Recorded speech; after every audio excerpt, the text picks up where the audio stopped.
Hello friends, आज की यह वीडियो बहुत ही ज़्यादा इम्पोर्टेंट होने वाली है क्योंकि आज मैं बताने वाला हूँ क्लास 10th हिंदी का वायरल पेपर जो कि बोर्ड एग्ज़ाम के लिए बहुत ही ज़्यादा महत्वपूर्ण है। 2025 में आया हुआ आने वाला पेपर, यही पेपर आएगा 2025 में। मैं आपको 100 में 100% गारंटी देता हूँ यही पेपर आने वाला है। तो कृपया वीडियो को बिल्कुल भी स्किप ना करें और वीडियो को अंत तक जरूर देखें। मैं इस पेपर का पूरा ही सॉल्यूशन बताने वाला हूँ। वीडियो को शुरू करने से पहले मेरी एक छोटी सी ही रिक्वेस्ट है, कृपया वीडियो को एक लाइक कर दीजिए और चैनल पर नए हो तो चैनल को सब्सक्राइब कर लीजिए और बेल आइकन को दबा लीजिए ताकि अगली वीडियो की नोटिफिकेशन सबसे पहले आप तक पहुंचे।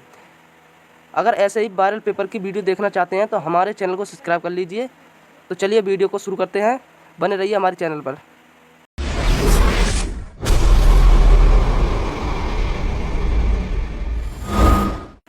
तो दोस्तों, सबसे पहले आपको यहाँ पर समय दिया जाएगा, वो होगा 3 घंटे 15 मिनट का। यहाँ पर 3 घंटे 15 मिनट का समय दिया जाएगा और पूरा पेपर 70 नंबर का आएगा। पहला क्वेश्चन देखते हैं। तो सबसे पहले खंड आ दिया है, इसमें दिए हैं बहुविकल्पीय प्रश्न। तो पहला क्वेश्चन देखते हैं। पहला क्वेश्चन कह रहा है, निम्न में से शुक्ल युग के लेखक हैं। इनमें से कौन से लेखक शुक्ल युग के हैं? तो पहला है महावीर प्रसाद, दूसरा प्रेमचंद, तीसरा गिरधर दास और चौथा प्रताप नारायण मिश्र। तो इसमें बी वाला ऑप्शन करेक्ट हो जाएगा, प्रेमचंद। अब अगला क्वेश्चन देखते हैं। अगला क्वेश्चन है, कफन व पूस की रात कहानी के लेखक हैं। कफन व पूस की रात कहानी के लेखक कौन हैं? Option A, option B, option C, option D. Option B correct हो जाएगा, प्रेमचंद। अगला क्वेश्चन देखते हैं। भूल जाता। तीसरा क्वेश्चन है, सिंदूर की होली के नाटककार हैं। Option A Jaishankar Prasad, option B Ram Kumar Verma, option C Lakshmi Narayan Mishra, option D Harikrishna Premi. तो इसका सी वाला ऑप्शन करेक्ट हो जाएगा, लक्ष्मी नारायण मिश्र। तो चलिए अगला क्वेश्चन देखते हैं।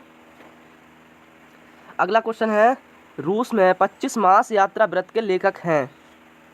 Option A doctor Nagendra, option B Prabhakar Machwe, option C Rambriksh Benipuri, Rahul Sankrityayan. पांचवा क्वेश्चन देखते हैं। पांचवा क्वेश्चन है, बाजे पायलिया के घुंघरू के लेखक कौन हैं? Option A Kanhaiyalal Mishra Prabhakar, option B Devendra Satyarthi, option C Makhanlal Chaturvedi, option D Rambriksh Benipuri. तो इसका ए वाला ऑप्शन करेक्ट हो जाएगा, कन्हैयालाल मिश्र प्रभाकर। अगला क्वेश्चन है, रीति काल को अलंकृत काल किस विद्वान ने कहा है? ऑप्शन ए विश्वनाथ प्रसाद मिश्र ने, ऑप्शन बी मिश्र बंधुओं ने, ऑप्शन सी रामचंद्र शुक्ल ने, ऑप्शन डी जॉर्ज ग्रिसियर्सन ने। तो इसका बी वाला ऑप्शन करेक्ट हो जाएगा, मिश्र बंधुओं ने। अगला क्वेश्चन है सातवां, निम्नलिखित में से कौन सी कृति रीतिकालीन कवि देव की नहीं है? Option A Kavipriya, option B Bhavvilas, option C Bhavani Vilas, option D Ras Vilas. तो इसका ए वाला ऑप्शन करेक्ट हो जाएगा, कविप्रिय। अगला क्वेश्चन देखते हैं। आठवां क्वेश्चन है, द्विवेदी युग की विशेषताएं प्रवृत्ति है। तो इसमें option A, option B, option C या फिर ऑप्शन डी। तो इसका ऑप्शन ए करेक्ट आंसर हो जाएगा। अगला क्वेश्चन है, 1943 ईस्वी में प्रकाशित तार सप्तक का संपादन किसने किया? Option A Ramvilas Sharma, option B Sachchidanand Hiranand, option C Prabhakar Machwe, option D Girija Kumar Mathur. तो इसका ऑप्शन बी करेक्ट आंसर हो जाएगा। तो चलिए अगला क्वेश्चन देखते हैं। 10वां क्वेश्चन है, राम की शक्ति पूजा व कुकुरमुत्ता किसकी रचना है? ऑप्शन ए सूर्यकांत त्रिपाठी निराला की, ऑप्शन बी जयशंकर प्रसाद की, ऑप्शन सी रामनरेश त्रिपाठी की या ऑप्शन डी माधवी वर्मा की। तो 10वें का ए सूर्यकांत त्रिपाठी हो जाएगा। अगला क्वेश्चन है, बुरे समय को देखकर गंजे तू क्यों रोए, किसी भी हालत में तेरा बाल ना बांका होए। तो इसमें उपयुक्त पंक्ति में कौन सा रस है?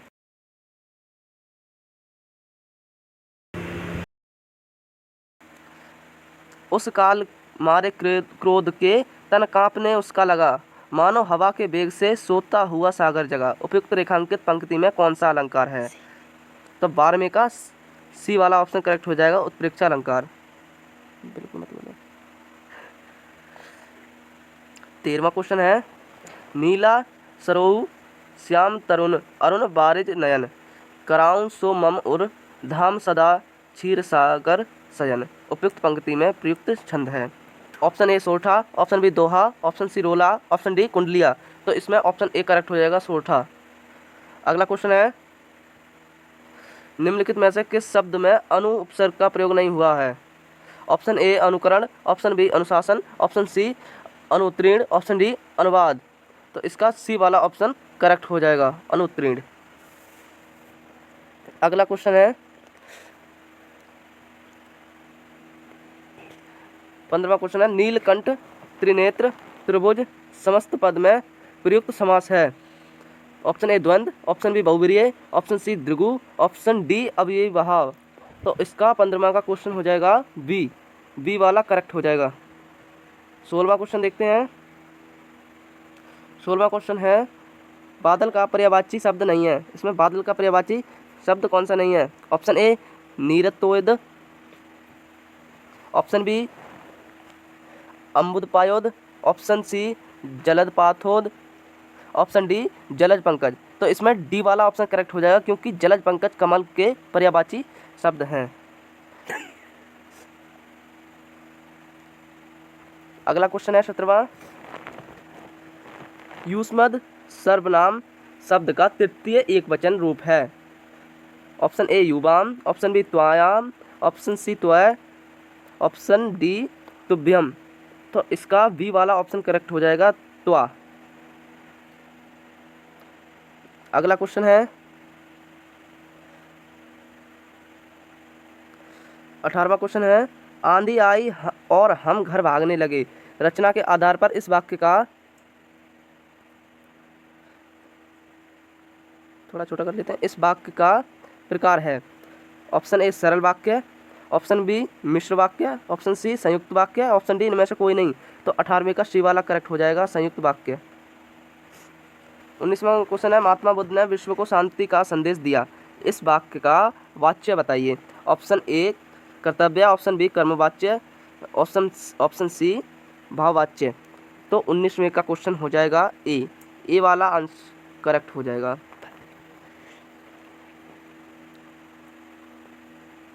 20वां क्वेश्चन है, 20वां क्वेश्चन है, वह अचानक चला गया वाक्य में प्रयुक्त अचानक पद का व्याकरणिक परिचय है? ऑप्शन ए संज्ञा, ऑप्शन बी सर्वनाम, ऑप्शन सी क्रिया विशेषण, ऑप्शन डी क्रिया। तो इसका जो आंसर है आपको कमेंट में बताना है। इसका आंसर आपको कमेंट में बताना है, ठीक है। तो चलिए अब बढ़ते हैं खंड बा की ओर।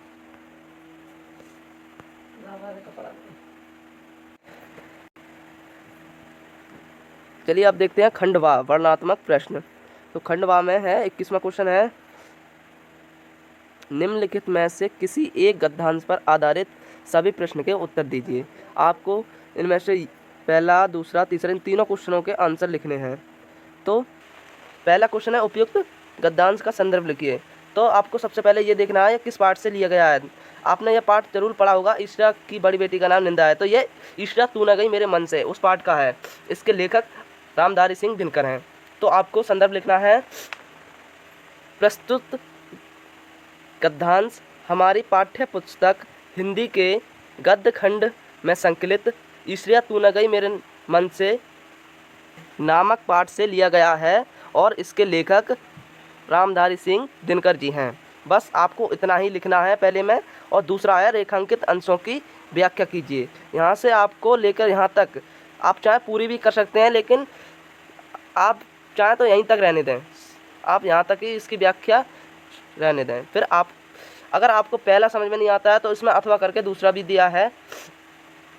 दूसरा है, कुसंग का ज्वर सबसे भयानक होता है। तो यह मित्रता नामक पाठ से लिया गया है।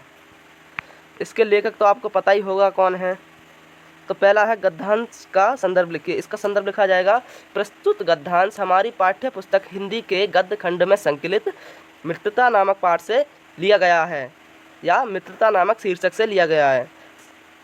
अगर पाठ की जगह पर आप शीर्षक लिखोगे तो और बेहतर रहेगा।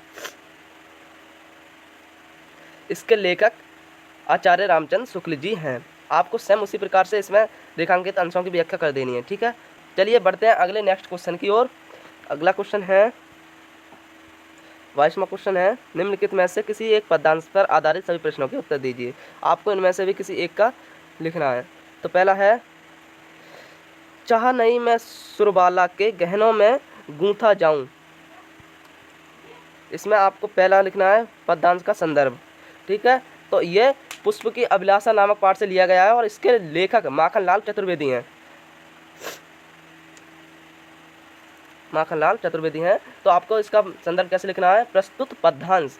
वहाँ आपको गद्यांश और पद्यांश में खूब ध्यान से देख लेना है। आपको लिखना है, प्रस्तुत पद्यांश हमारी पाठ्य पुस्तक हिंदी के पद्य खंड में संकलित पुष्प की अभिलाषा नामक पाठ से लिया गया है और इसके लेखक माखनलाल चतुर्वेदी हैं। आपको बस इतना ही लिखना है। उसके बाद दूसरा है, पद्यांश में रेखांकित अंशों की व्याख्या कीजिए। तो आपको यहाँ तक ये रेखांकित की गई है लाइन, उसको आपको व्याख्या कर देनी है। तो चलिए, अगर आपको ये समझ में ना आए तो आपको ये भी कर सकते हैं। दोस्तों 23वां क्वेश्चन दिया है, नीचे दिए गए संस्कृत गद्यांश में से किसी एक का संदर्भ सहित हिंदी अनुवाद कीजिए। आपको इनमें से किसी एक का हिंदी अनुवाद करना है। पहले आपको इसका संदर्भ लिखना है। संदर्भ आपको इस प्रकार लिखना है, प्रस्तुत संस्कृत गद्यांश हमारी पाठ्य पुस्तक हिंदी में संकलित पाठ वाराणसी नामक शीर्षक से लिया गया है। बस आपको इतना ही लिखना है और इसकी आपको हिंदी अनुवाद कर देनी है। आप करके दिखाओ ना। आपको दोनों में से एक कर लेना है। तो चलिए आगे बढ़ते हैं। अगला क्वेश्चन है, नीचे दिए गए संस्कृत पद्यांश में से किसी एक का संदर्भ सहित हिंदी अनुवाद कीजिए। आपको ये श्लोक दिया गया है, आपको इस श्लोक को संदर्भ सहित व्याख्या करनी है आपको इस श्लोक की। अगला क्वेश्चन देखते हैं 25वां क्वेश्चन है, अपने पठित खंड काव्य के आधार पर निम्नलिखित प्रश्नों में से किसी एक प्रश्न का उत्तर दीजिए। आपको इन खंडों में से किसी एक खंड का देना है जो आपके जिले में लगता हो। तो चलिए अगला क्वेश्चन देखते हैं 26वां क्वेश्चन है, दिए गए लेखकों में से किसी एक लेखक का जीवन परिचय देते हुए उनकी एक प्रमुख रचना का उल्लेख कीजिए। पहला है डॉक्टर राजेंद्र प्रसाद, दूसरा आचार्य रामचंद्र शुक्ल, तीसरा पद्मनाभ पुन्नालाल बख्शी, चौथा रामधारी सिंह दिनकर। आपको ज़्यादा कुछ याद नहीं करना है, आप उससे 3 जीवन परिचय याद कर लो, वही आएंगे। आपको जीवन परिचय की वीडियो चाहिए तो आप मेरे डिस्क्रिप्शन में जाकर वहाँ पर वीडियो का लिंक है, उस पर क्लिक कर वीडियो देख सकते हैं और किस प्रकार से लिखना है, कैसे लिखना है, सब उस वीडियो में बताया गया है। तो डिस्क्रिप्शन में जाइए, वहाँ से क्लिक करके वीडियो देख लीजिए। तो चलिए अगला क्वेश्चन देखते हैं। अगले में कवियों का आपको जीवन परिचय लिखना है सेम उसी प्रकार से। अगला क्वेश्चन है, अपनी पाठ्य पुस्तक के संस्कृत खंड से कंडस्थ एक श्लोक लिखिए जो इस प्रश्न में ना आया हो। आपको एक श्लोक लिखना है जो इस पाठ्य पुस्तक में नहीं आया हो, यानी कि इस पेपर में नहीं आया हो।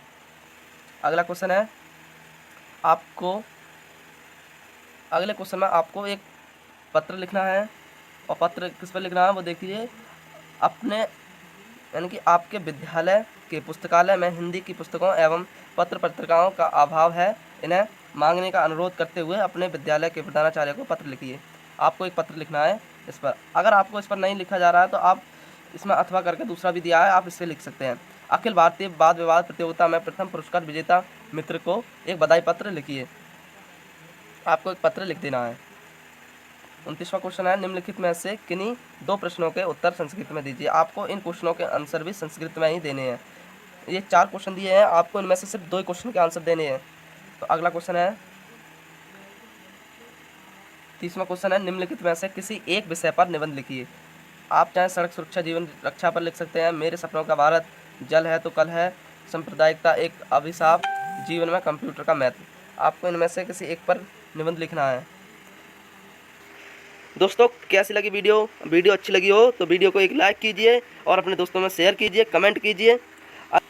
आपको इस पेपर का अगर PDF चाहिए तो मेरे चैनल को सब्सक्राइब करके कमेंट में PDF टाइप कर दो, मैं आपके डायरेक्ट रिप्लाई में भेज दूंगा। वहाँ से आप इसे डाउनलोड करके सॉल्यूशन करके देखना। अगर इसी प्रकार की रिलेटेड वीडियो चाहिए तो हमारे चैनल को सब्सक्राइब कर लीजिए। तो चलिए मिलते हैं अगली वीडियो में, तब तक के लिए धन्यवाद।